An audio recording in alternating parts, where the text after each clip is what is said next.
Hey guys, welcome back to another video on F1 and today we're going to review the 2024 Austrian Grand Prix weekend. Now this is a bit late coming out mainly because I've spent a lot of time doing those other two videos which you can check on my channel about Lando Norris and Ferrari, but let's go into it with FP1. And we got a rare sight of Max Verstappen slowing down a main straight, and that's because he had an issue which brought out a red flag. I was actually surprised at this and I was slightly hoping that he would get a 10-place grid penalty for the weekend, which means Lando Norris would surely be able to close some points on him in the championship.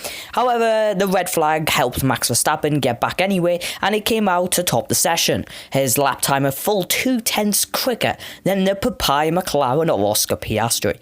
And that obviously gave us a lot of hope for the weekend, didn't it? Yeah, I was predicting for Charles Leclerc to take pole position and win the race, but one person who might have been able to do that was Lando Norris, but he was sliding into the gravel in free practice, which means we never saw how quick that McLaren actually was. Meanwhile, we had a reenaction of early in the season between Lewis Hamilton and Lance Stroll as they battled out for 9th in the championship at the beginning of the year. However, Aston Martin have since fell off and Lewis Hamilton's picked up a podium. So far, my question is, as I still believe we can outscore George Russell in the championship. All he needs is a clean weekend, which was something that Yuki Tsunoda's not having in spring qualifying.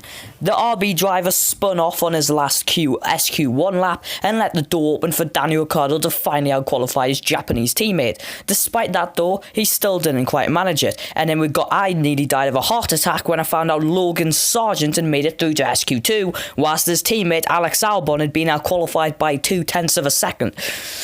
Hoping that this continued in qualifying, we went on to SQ2, where Lance Stroll did what Lance Stroll did best and messed up his last lap, but still outqualified Fernando Alonso. But he was joined in the drop zone by Fernando Alonso. Logan Sargent returned to his usual form, Kevin Magnussen and Yuki Tsunoda, as both Alpines made it through. Once again, for this third weekend in a row, an Alpine made it through. Actually, fourth weekend, really, if count Monaco.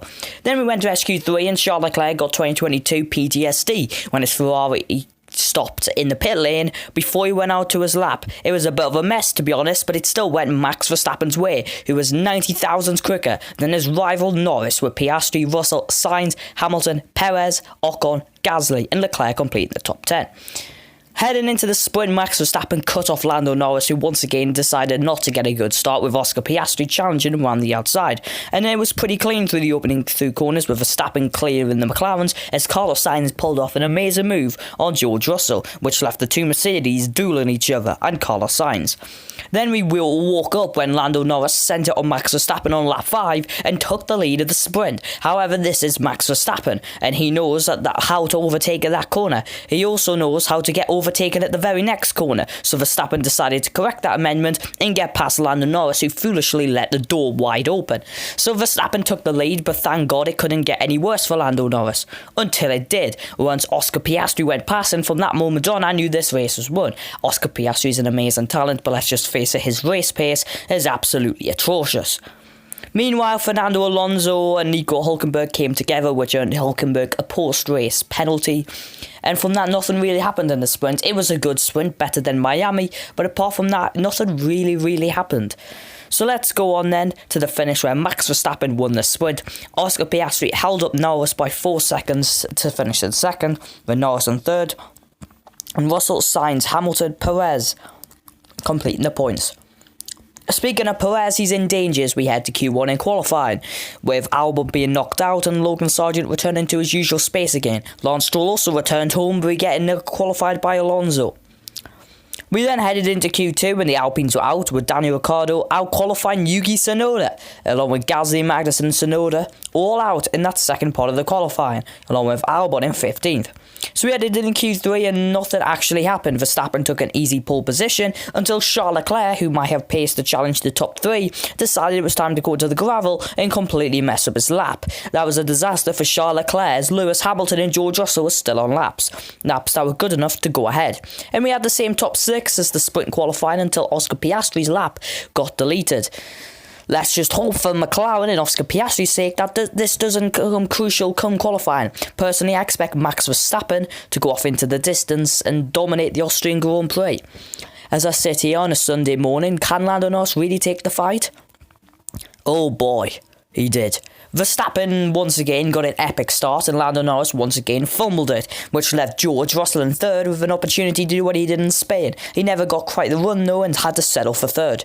In the back, Charles Leclerc broke his front wing with contact as Oscar Piastri and Sergio Perez came together. Perez trying to justify exactly why he got that 2-year deal by shoving the Australian driver off into the gravel, should I say, there's no grass. So Charles Leclerc had damage to his front wing, which meant it was a lonely race, finishing in P11, meaning that having scored points in every single race so far this year, he hasn't scored in 2 of the last 3 races. Meanwhile, I woke up when Lewis Hamilton got past George Russell in what could potentially turn out to be a win further down the line, except George Russell got back ahead and he had to let Carlos Sainz too. So, since I'm a big Lewis Hamilton fan, I really hated this race and nothing was going on until Fernando Alonso continued his 2024 form by smashing into the worst driver of the year, Joe Granu. Personally, I think Joe Granu is the worst driver of the year, and in August when I do my top 5 worst drivers of the year so far, he is definitely going to be number 1. Logan Sargent is at least out-qualified his teammate in sprint qualifying. Meanwhile, around lap 40, things started to shake up between the 2 Alpine drivers in an amazing scrap that I'm surprised didn't bring out a safety car. After all, we needed something to close in Max Verstappen's gap, right? Thankfully, Red Bull did that there themselves by messing up his pit stop by 6 seconds. Max Verstappen entered the pits with a 7-second lead and left the pits with a 2-second gap. So if Lando Norris could not fumble, he had a very good 14 laps to try and win the Austrian Grand Prix, and he already clambered back into the DRS easily and then sent an assault on lap 63 to take the lead of this race. However, Max Verstappen went on to the exit and Max Verstappen maintained into the lead. Then Lando Norris did his own attempt by locking up. In fact, these events happened later, and Lando Norris knew he had to do something desperate at that corner. So desperate, in fact, he smashed into Verstappen at the corner, or should I say Verstappen turned into him. Verstappen then went off, and all of a sudden I woke up. Max Verstappen and Lando Norris had crucially collided, and F1 has so far been trying to use every possible element and angle of it to get more views. I'm not one of them people though, and Max Verstappen's puncture meant Lando Norris took the lead, but he also had a puncture, and all of a sudden, with Lando Norris really struggling, the stewards decided that was a perfect time to announce he has a penalty. I don't know if this will get took over to the next race in Silverstone, but I haven't heard it from anyone else, so clearly not. So then George Russell got past both of them at the same corner with this lovely shot, and George Russell for Mercedes suddenly took the lead. All of a sudden, when Hamilton got past him in turn 1 on lap 3, could have given him a win. George Russell won, and Oscar Piastri probably could have won the race. So when I said about that track limits and hopefully not being crucial, well, it turns out I jinxed it. Carlos Sainz returned to the podium for the first time since the Monaco Grand Prix. Hamilton beat Verstappen unfairly and finished in 4th. So that's my Austrian Grand Prix review. Coming up in the next day, I'm going to have the British Grand Prix preview with my predictions of the weekend. It's been a bit late coming out, so it's a bit further in the week. Obviously, it's hard when there's a triple header races just to keep up. But if you are new here, please like and subscribe to help support the channel. And I'll see you next time on F1 Hub.